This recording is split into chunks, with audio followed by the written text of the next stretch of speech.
BNP জামাত কি আবারও আনুষ্ঠানিকভাবে বিরোধে জড়ালো? এখন অবস্থাটা এমন হয়ে দাঁড়িয়েছে যে বিএনপি একটা বললে জামাত আরেকটা বলে, জামাত একটা বললে বিএনপি আরেকটা বলে। কিন্তু সেই ক্ষেত্রে আমরা দেখি যে জামাতের যে কথা বলা বা তাদের যে রাজনীতির যে ডিরেকশন, এখন তার মূল যে থিমটা হচ্ছে তারা চাচ্ছে নির্বাচনকে পিছিয়ে দিতে। সর্বশেষ আপনারা জানেন, যখন জুলাই সনদে স্বাক্ষর করা হলো, মানুষ প্রত্যাশা করেছিল এইবার হয়তোবা নির্বাচনের দিকে পুরোপুরিভাবেই দেশ যাচ্ছে। কিন্তু যখনই বাংলাদেশে ঐতিহাসিকভাবে আপনারা দেখবেন কোনো ভালো কিছু হয়, এক পর্যায়ে এসে দেখবেন জামাত সবসময় স্রোতের বিপক্ষে থাকা, বিপরীতে থাকা একটি শক্তি হয়ে দাঁড়িয়েছে।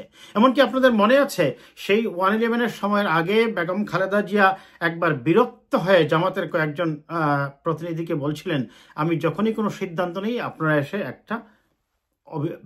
কিছু একটা দাঁড় করিয়ে দেন। সেই 47-এও তারা ভারত পাকিস্তানের সেই বিভক্তির বিপক্ষে, জনস্রোতের বিপক্ষে ছিল। 71-এর মুক্তিযুদ্ধেও তারা বিপক্ষে ছিল। 24-এ এসেও তারা জনস্রোতের বিপক্ষে অবস্থান করছে। সর্বশেষ যখন জুলাই সনদের পর এখন আবার দাবি কি, সেটা কিভাবে বাস্তবায়িত হবে, সেই বাস্তবায়নের জন্য বলা হচ্ছে গণভোট করে সেটা অংশ গ্রহণ করা হবে কি হবে না। সেই গণভোট দেওয়া হলো শেষমেশ সংস্কার কমিশনের উপর। সংস্কার কমিশনও এমনভাবে সেই রিপোর্টটা দিল, সেই রিপোর্টটা দেওয়ার পর আবারও ঝামেলা সৃষ্টি হলো। সেখানে বলা হচ্ছে যে সেই গণভোটটা নির্বাচনের দিন একই সাথেও হতে পারে, আবার নির্বাচনের আগেও কোনো এক সময় গণভোট হতে পারে। এই নির্বাচন আসছে আর কয় মাস? 4 মাস। নভেম্বর, ডিসেম্বর, জানুয়ারি, ফেব্রুয়ারি, 4 মাস নেই। ফেব্রুয়ারি সেকেন্ড উইকের মধ্যে করতে হবে, বিকজ রোজা চলে আসছে। তাহলে এই সময়ের মধ্যে কেন আপনি আলাদা আরেকটা দিনে নির্বাচনের এই প্রস্তাব রাখলেন? কেন আপনি বিকল্প রাখলেন? সংস্কার কমিশনও কি তাহলে চাচ্ছে নির্বাচনটাকে কোনোভাবে পিছিয়ে দেওয়া যায়?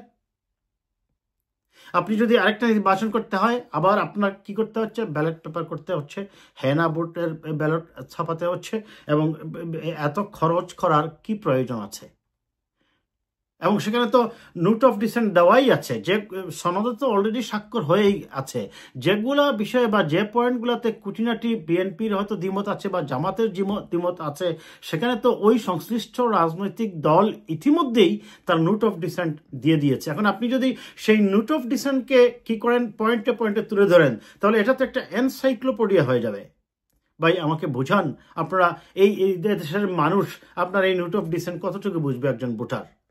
সহজ কথা হচ্ছে, আপনার সেই জুলাই সনদকে গ্রহণ করা হবে কিনা বা এটার আলোকে সংবিধান সংস্কার হবে কিনা, এটাতে হে অথবা না এই ভোটটাই দিবে একজন ভোটার। তাকে তো এত ডিটেইলস আর এত হাইকোর্ট দেখিয়ে লাভ হবে না, তারা তো সেগুলো বুঝবে না। এখন আপনি নির্বাচনের আগে বলছেন গণভোট হতে পারে, আবার বলছেন নির্বাচনের দিনে হতে পারে। তার মানে এখানে আপনি রাজনৈতিক দলগুলোকে আবারও মাঠের মধ্যে একটা বিভক্তির মধ্যে ছেড়ে দিলেন। তাহলে সংস্কার কমিশন সংস্কারের মাধ্যমে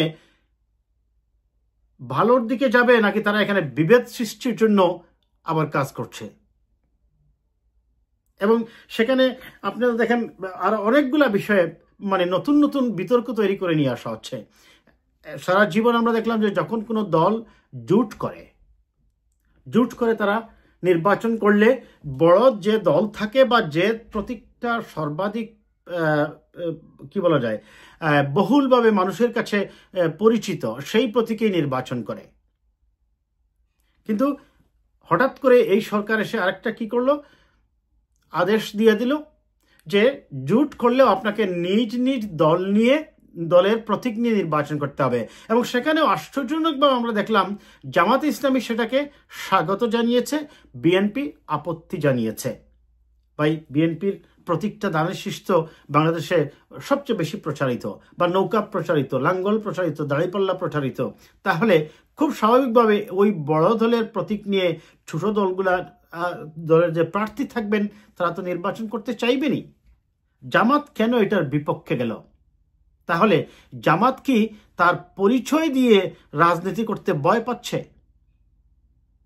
ছাত্র শিবির যেভাবে গুপ্তভাবে থেকে রাজনীতি করে নির্বাচন জয়লাভ করতে, জামাতও কি এখন মনে করতেছে যে তার দাড়িপাল্লা নিয়ে মানুষের কাছে গেলে তাদের ভোট পাওয়ার সম্ভাবনাটা ক্ষীণ বিধায় তারা ওই যে প্রার্থীকে সমর্থন দেবে জোটের, তারা যদি তাদের নিজ নিজ প্রতীকে নির্বাচন করে সেটাই তাদের জন্য বেশি সিকিউর হবে।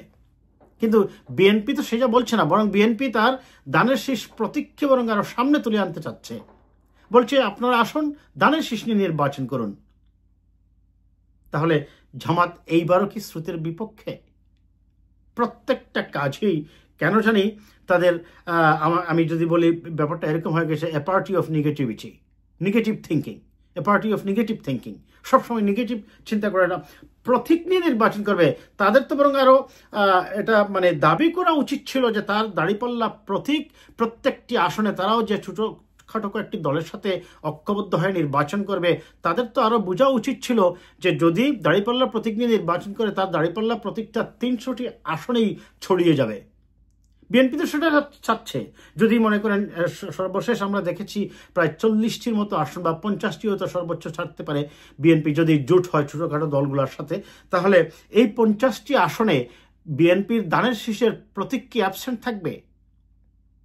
এতে করে হবে কি যে জোট থেকে যে প্রার্থীরা নির্বাচন করতে আসবে তাদের পাশ করাটা এক ধরনের টাফ টাস্ক হয়ে যেতে পারে।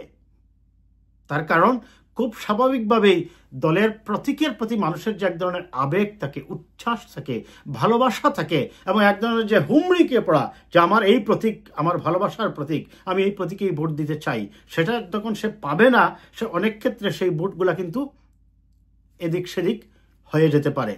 অনেকেই বলছেন এতে করে জোট হলে দেখা যাবে যে ছোটখাটো দল থেকে যাদেরকে প্রার্থী করা হবে তারা যদি দানের শীষ নিয়ে নির্বাচন করতে না পারেন তারা হয়তো পাশ নাও করতে পারেন। সারা জীবন তো আমরা এভাবেই করে আসছি, সমস্যাটা কোথায়? আমি মনে করি সরকারের উচিত হবে যে বা যারাই তার যে প্রতীক নিয়ে তারা নির্বাচন করতে চায়, সে ছোট দল হোক আর বড় দল হোক, তার সেই ফ্রিডম দিতে হবে। কারণ যখন সে একটা দল করে কিন্তু আরেকটা দলের সাথে জোটবদ্ধ হয়ে নির্বাচন করছে, তার মানে হচ্ছে সে ওই বড় দলের নীতি আদর্শের সাথে বিরুদ্ধে না গেলেও সহমত পোষণ করছে বিধায় সে তো নির্বাচন করতে চাচ্ছে এই দলের সাথে জোটবদ্ধ হয়ে। কাজেই অতীতে যেভাবে চলে আসছে আমি মনে করি সেই বৃহৎ দলের প্রতীকের পক্ষে এক প্রতীকেই নির্বাচনের আদেশ আমাদেরকে আবার দিতে হবে এবং সংস্কার কমিশনকে মনে রাখতে হবে তারা যেন এমন কোনো প্রস্তাব না করেন বা এমন কোনো বিধিবিধান জারি করার চেষ্টা না করেন যাতে করে আগামী নির্বাচনটা আরও বেশি অনিশ্চয়তার দিকে যায়। তাহলে তাদেরকেই সেই দায়িত্বটা নিতে হবে।